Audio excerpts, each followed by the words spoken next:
Ассалаумалейкум достарым, қалдарыңыз қалай? Простые ребята каналына қош келдіңдер. Тақырыпты өздерің оқып білгендей, біз тағы да регионға шығып көлік қараған болатынбыз. Негізгі барған көліктеріміз басқа болатын. Ол бізде жаңағы қарапайым халыққа арзандау бір 1,5 миллионның төңірегіндегі көліктер. Ол бізде Mazda мен бір Galant переходқа болатын.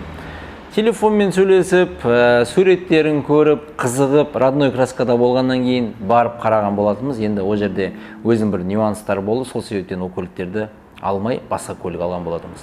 Галантқа келіп тоқтайтын болсақ, жігіттер, телефонда сөйлестік, енді оның иесі үлкен орыс кісі екен. Сонымен 2001 жылдан бері бірінші жаңағы хозяин деп айтады, бірінші хозяин екен, бәрі машина родной краскасында тұр. Бірақ бір айтпаған жері, ол жерде мотор 2 объем доныс тұр. Бізге енді доныс көп жара бермейді ғой. Бізде халық көп қызықпайды оған 16 клапанға. Жай өзінің 2 объем или 1,8 не деген сияқты қарайды. Сол себептен ол Галантты отказ болды. Бірақ дегенмен қазір сіздер қандай состояниеде екенін көресіздер. Mazdaға келетін болса, Mazdaның дені дұрыс, машина ровный.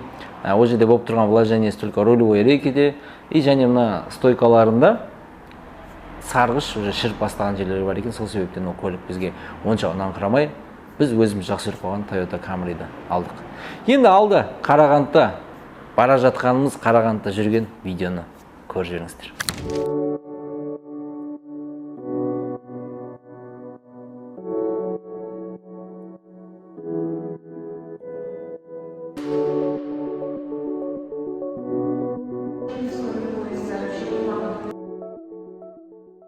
Так, свет жоқ поезда.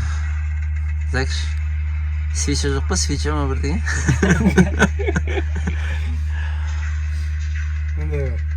Олай болса болады екен. Осындай ғана бар екен. Жа, бетейік, короче. Барамыз ғой бұйырса да? Енді екеуі де Галант па, Mazda ма, е? Білмейміз ғой қандай состояние екен. Па аламыз, е? Біз Дәурен екеуміз бір команда, е? Бір машинамен қайтамыз ғой? Хорошо. Екі асыл бір машинамен қайтады. Ішімізде мен деген екеуміз сулифа жасаймыз да? Сөйтіп машиналар бөліп аламыз, хорошо? Мен ойлап тұрмын, мен өзім Галантпен қайтамын деп. Галантпен қайтамыз да, Дәурен, е? Смело қайттық қой Галантпен. Так, бізде сулифашник мына группада Асылбек. Қайсы Асылбек? Провожающий нету? Нету провожающий. Короче, біз Галантты настеп жатырмыз да. Көрмедік қой, по факту машинаны, дұрыс па? Бірінке болады. Жоқ қой, Маздада жақсы, мен ана жігітпен сөйлестім. Әңгімесі жоқ, нормально. Енді бірақ ана Mazda, Галант старый нөмірмен болғаннан кейін соның жағдай жақсы деп тұрмыз ғой біз өзімізше. Дұрыс па? Сулифа как? Нормально? Барғаннан кейін, көргеннен кейін. Сөйтеміз ғой көргеннен кейін. Сразу жеңілей слайын деп тұрсыз. Жоқ, сразу отырып айдап кетейін деп отырмын, қайсы жақсы екен соны сразу ғой. Бұйырса көреміз әрі. Сөйтіп алайық. Проводник айтшы, свет жақсыны тастайтын ек болу. Қой, жол болсын, давайте. Ассалаумалейкум, Қарағанды. Келдік. Күн пока нормально, ауа райы болады. Енді түстік қой, көреміз қазір. Пландар кішкене өзгерді, бізді күтіп алу керек болған. Өкінішке орай олай емес. Енді өзіміз бірінші Галантқа барамыз. Майқұдық дейді. Гена Головкина кіріп кетеміз, бұйырса бір-екі кесе шай ішіп еді. Жақсы, таксимен кеттік Майқұдыққа.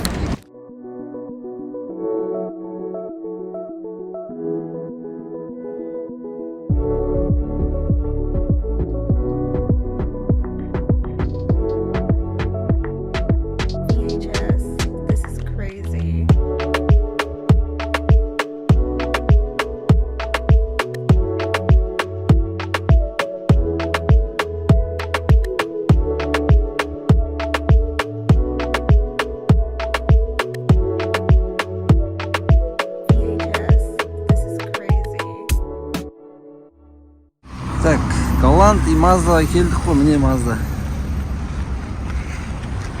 Жағдай жақсы, ровный. 2 объем, 89. Так, на жерде косяк.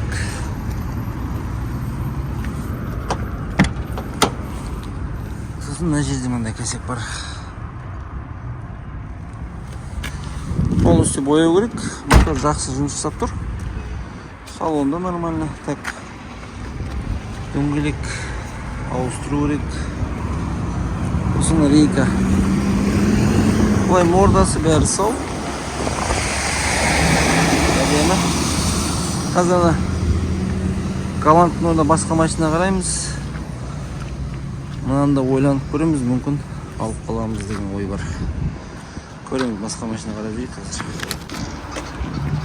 Сол жеги, короче, баздан ойланамыз, Голландға отказ бердік. Дәурен, бері қараш. Дәурен! Мынаны жаңбырдың астында қалған қарғалар құса. Тамақ ішетін жер қарап баратырмыз. Негізі сондай бір ескі көліктер болса, жігіттер қызық, родной краскада жаңағыдай бір хозяин дейді ғой, сондай болып жатса, әрине біздің дайректке или WhatsApp номерге хабарлассаңыздар, енді ол көліктер сатылатын болса деген ғой. Соны біз өзіміз алып, жасап, қандай болып шығады екен. Ескі көлікте негізі жақсы көремін мен, андай жағдай жақсы болса да. Сонымен ол көліктер ұнаған жоқ. Сонымен үйреніп қалған Toyota Camry 20 келіпті. Ол біздің подписчик екен. Қарағандыға барып та стори шығарған болатынбыз. Біз Қарағандыда тез арада сатылатын көлік бар ма деген сияқты. Сондай бір көлік біздің подписчикте екен. Toyota Camry 20 Америка. Қош келдің бізге. Соған қарай шығып, соңға барған Қарағандыда жүрген видеомызды көріңіздер. Қарағандыдан кетіп жатырмыз. Бір жаман жаңалық деген ол асыл түсінмен құрылдап етті негізі, сол ғой. Бір видео саламыз қой, құрылдаған екен. Мен емес сошы. Дәурен болмаса негізі қарны ашып өлетін еді, дұрыс па? Дәурен масқара істейді осындай. Дәуренді алып шыққан дұрыс болған деп. Жалпы нормальный екен квартира, пойдет. Біз Россиядан келгендер деп ойлады ғой.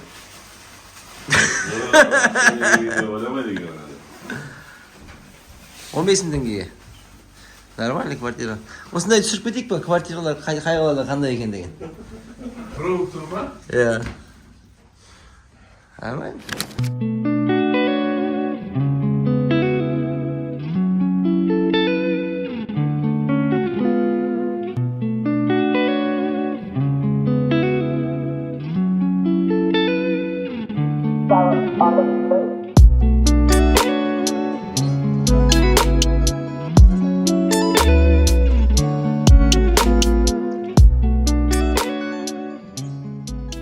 Қарағандыдан соң бірінші заправка 316 миль. 316 миль где-то 505-506 километр болады. Сарышаған. Ассалаумалейкум. Біз көреміз қанша литр болады екен. Әлі жібермепті ғой.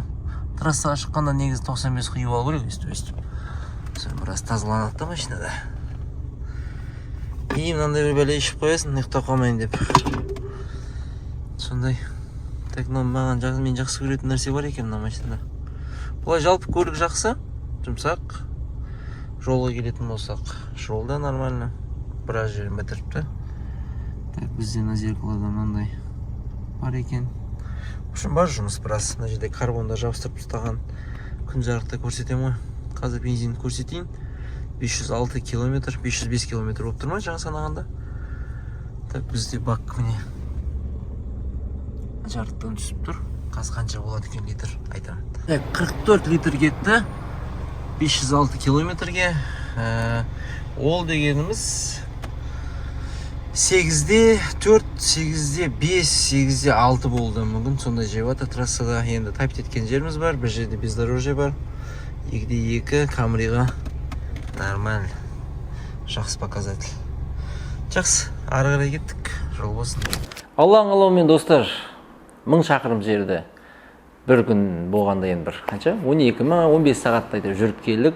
Жолға келетін болсақ, жол әлдеқайда жақсы болып қалған бұрынғыдан. Біраз жерін ашыпты болады. Қазір Астана мен Қарағандыдан Алматыға көлік тасуға болады екен. Енді Алматыға келіп көлікті бір көріңіздер. Так, бізде тағы бір Camry Америка 20-лық нұсқасы. Негіз басқа көлікке барып едік қой. Бұл көліктер ұнамады. Мынау біздің бір шетінен подписчик. Осындай көлік сатып жатыр екен. Енді покраска керек. Полностью. Ішінде де біраз жұмыс бар. Алдық енді. Қазақ болғаннан кейін аласың ғой. Так, мынау айтқан жаңағы рульдегі бәле. Ана карбондар жабыстырып тастаған. Так, мыналар нормально. Мына орындықтарын бәрін алып, шешіп, химчистка. Мынаның клепкаларын бәрін жаңартып, орнына салу керек. Машинаның жақсы жері шпаклевка. Енді мүлдем жоқ емес, бар, бірақ жақсы да. Шпаклевка көп емес. Сол үшін де алған болатынбыз. Мына іш тар ғой. Так, сыртта түсіріп жатырмын, жігіттер, айып етпеңдер. Гараждың бәрі осы емес. Так, міне мынандай 20-ның өзі любимый нәрсесі ғой сол. Так, airbag деген бәрі орнында. Android тұр. Мынаның ішін мынандай аққа бояп тастап, оның бәрін қайтадан өз қалпына келтіру керек. Мынандай пластмасс тұр ғой айтқаным жаңағы. Мынаны шешіп, аквапринт жасаймыз. Мүмкін өзінің түсіне қайтадан бояймыз. Мынау подстаканник бәрі бар. Мотор жақсы, май жеп келген жоқ. 1000 бірдеңе шақырым жүріп келдік қой Қарағандыдан Алматыға дейін. Нормально коробка болады, бірден екіге кішкене сезіледі. Ауысқаны былай жалпы жақсы. Бензин онша көп жемейді, жаңа айттым ғой расход қандай екен. Так, мына алосындай көтеріліп қалған, усиленный пружин тұр дей ма, или артында басқа дөңгелектер тұрғандықта көтеріп тұр әйтеуір. Бұның бәрін түсіріп, жақсы жасап, мына жаздық дөңгелектерді шешіп, қысқа дайындай беру керек машина. Так, машина лас болып тұр, бірақ билет екен. Түнде жарық, жақсы. Көлік осындай лас болып тұр, енді жолдан келгеннен кейін түсінесіңдер ғой өздерің. Так, мынаның зазор міне. Бір қол сыйып тұр. Жалпы нормально. Қаралып айдаған машина ғой енді. Күнделікті жұмысқа барып келіп, шауып келіп дегендей. Так, мынау тоже.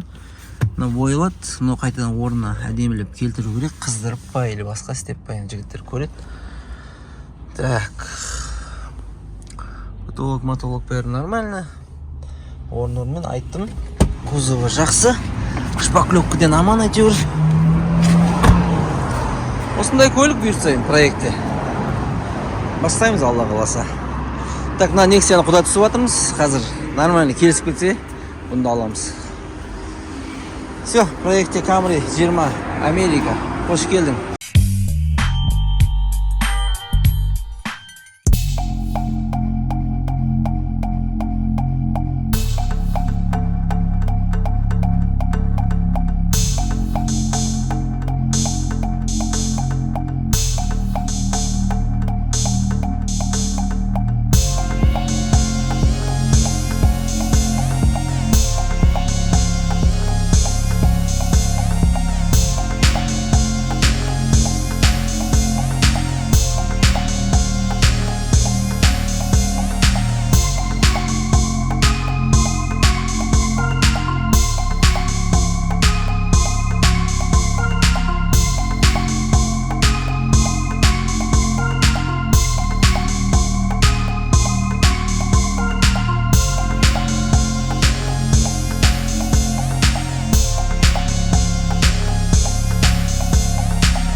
Достар, көліктерге оралатын болсақ, алдында бір комментарийға көзім шалынып кетті. Camry 35 не болып жатыр, мына сұр түсті Priora неғып жүр деген сияқты комментарий бар екен. Енді ол кісі мүмкін біздің номерларымыз танымайды шығар. Біз сатқан Priora'ның номері, гост номері 995 болатын. Оның сатылғанына уже 3-4 ай болып қалды. Видеода түсіп қалған ол біздің өзіміздің жұмыстың Priora'сы 929 деген, ол жұмыста барып кел шауып-кеге. Ал Toyota Camry 35-ке келетін болсақ, жігіттер, капиталкасы әдемі шықты. Машина май жемейді. Сөйтіп, ол көлікті сатылымға енді шығарамыз деп жүргенде, сол Қарағандыға кетіп бара жатқан кезде, оның алдында да неге жігіттермен ойласып жүргенбіз, ол машина тұрғанда біраз болды. Ақша болса байланып тұр. Оның да бір ақаулары, внутренний граната кетті, оны привод сборы алу керек деген сияқты тағы да бір нелер шықты проблемалар, ақаулары былай айтқанда. Сонымен жігіттермен отырдық, оны нарықтан, орта бағадан түсіріп, сатып, оның орнына басқа көлік алып, соның пайдағасына риза болайық деген сияқты ой болды. Сонымен көлікті сатылымға шығардық. Орта бағасы 2005-35-тің сол күнге 5 миллион 500 мың теңге болып тұрған. ал біз тез сатылсын дедік та сатылатын жаңағы көліктер сатылатын сайтқа 4,5 миллион деп қойдық. Оны кеп, соны біздің подписчик деп бірлер кеп 4 миллион 200 мың теңге алып кеттік. Түсініп тұрмын, біз ұтылып тұрмыз, бірақ дегенмен уақыт өтіп жатыр жігіттер. Ол жерде ұтылған ақшадан келесі көліктерден бұйыртса пайдамыз келетін болады. Сол себептен Camry 35 кетті, енді оның жыры осымен тоқтады.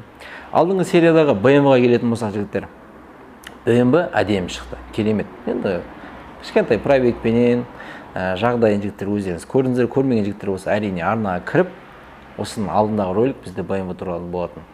Ол BMW-ны бізде алдын, бізбен простые ребятада жұмыс жасап кеткен Жәнібек деген ағамыз болатын. Ол жаңа Camry түсіріп жатқанда айттым ғой, Nexia-мен құда түсіп жатырмыз, сол болып кетсе деген сияқты. Сол кезде келген болатын, BMW-ны көріп, сол Nexia-ны бізге беріп, үстінен доплатасын, разницасын төледі. Сонымен Жәнібек, BMW құтты болсын бауырым. Бізде енді қайтадан бір Nexia келді. Жаңа алда көресіздер қандай Nexia екен. Енді бізде қазір проектте Toyota Camry 20-лық және де Nexia болатын болады. Тағы да көлік қарап жатырмыз. Сатылатын көліктер болса жігіттер дайректке немесе осы описаниеде тұрған WhatsApp нөмірге хабарласыңыздар. Nexia.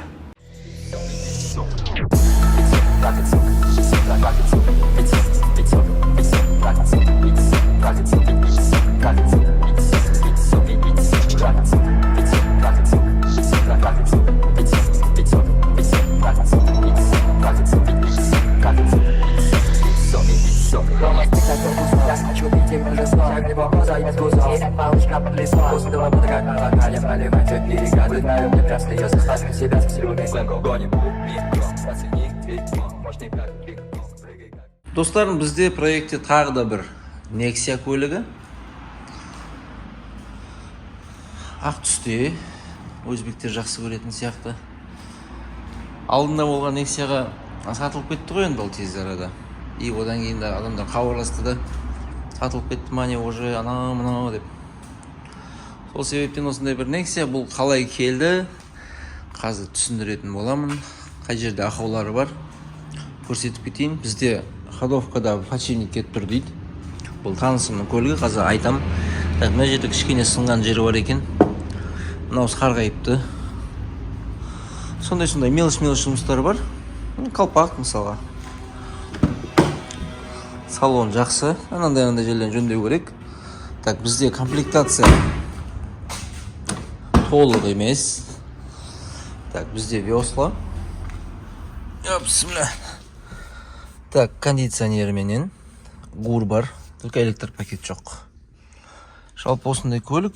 Так, мынандай нәрселерін көзін құрту керек. Так, ішін бір кішкене тазалап. Толық кемшиска емес. Бұлай жасаймыз. 1/5 2012 ғой деймін. Так, фараны көрдіңіздер. Өлік, мына стеклоны ауысады. Билет салынатын болады. И көзін ашып, шарық, нормально, уверен жүретін жасап беру керек та көлікті. Негізі мына өлік қой бұлардың фары. Так, лобовой өзінікі оригинал тұр. Так, жаздық дөңгелектермен. Бұлай жалпы жақсы көлік. Кеше лас болып тұрған. Не бүгін жуып алдық. Түрі шықты енді. Полировка жасаймыз. Бізде мыналар полировкамен кетіп қалу керек. Бұл көлік боялады деп те айтпаймын жігіттер. Боялатын бізде только алдыңғы бамперде кішкене жұмыс бар не. Осылардың көзін жойып, бояп, полировка жасап, көзін ашып, ішін тазалап. Мынандай дворник анау-мынау мелочь қой, соның бәрін жөндеп, қалпына келтіріп, сатылымға шығарамыз көлікті. Бұл көлік келесі аптаның ролигін күтпей-ақ Инстаграмда шыға беретін болады. Сонда тіркеліп қойыңыздар, тіркелмеген болсаңыздар, сторисқа шығады, көлікті көріп, ұнаса рахаттарыңызға алып мінсеңіздер болады. Бастаймыз, Nexia-ны бастаймыз. Ашетте Camry тұр, уже шешініп бастады. Қазір онда бір көрсетіп жіберейін. Camry 20. Жігіттер уже шешіндіріп қойған, фараларын, арты бампер шешу керек. Ручкаларын шешті. Так, дискті ойланып жатырмыз, мүмкін осыған қыстық дөңгелекті салып, солай істейміз, мүмкін диск аламыз ба. 15-тік диск, білмей тұрмын, мүмкін 16-17 салғанда әдемі болар еді. Бірақ сәл жесткилау керек. Так, міне лак кеткен жері бар. Так, мынаның бәрін зазор-зазормен қайтадан қойып шығамыз. Мордасы осындай. Шаң-шаң болып жатыр ғой. Нече? Жуып әдемілеп шығарамыз сатылымға. Жалпы нормально. Кузовы, моторы әдемі. Так, салон чехолын шештім. Бірақ мынаның бәрін кешірмен жуу керек, жақсылап. Мына ремендер мысалға кірлеп кеткен. Орындықты бәрін. Ұзақ кеуі мүмкін, бірақ не істейміз. Так, ана жерінде ғана кішкене партак бар екен, шыртылған. Бұлай, жақсы. Так, арты сәл қараңғы болып кетеді екен. Потолоктары бар. Ананы айттым, клепкасын кигіземіз. Карбон шешеміз. Енді Камрида кішкене жұмыс бар. Неше жасаймыз ғой, пицца. Бұдан да жаман көліктер жасап өмір берді ғой жігіттер. Осындай. Бүгін енді бастайды жарышпақлауға жұмыстарды.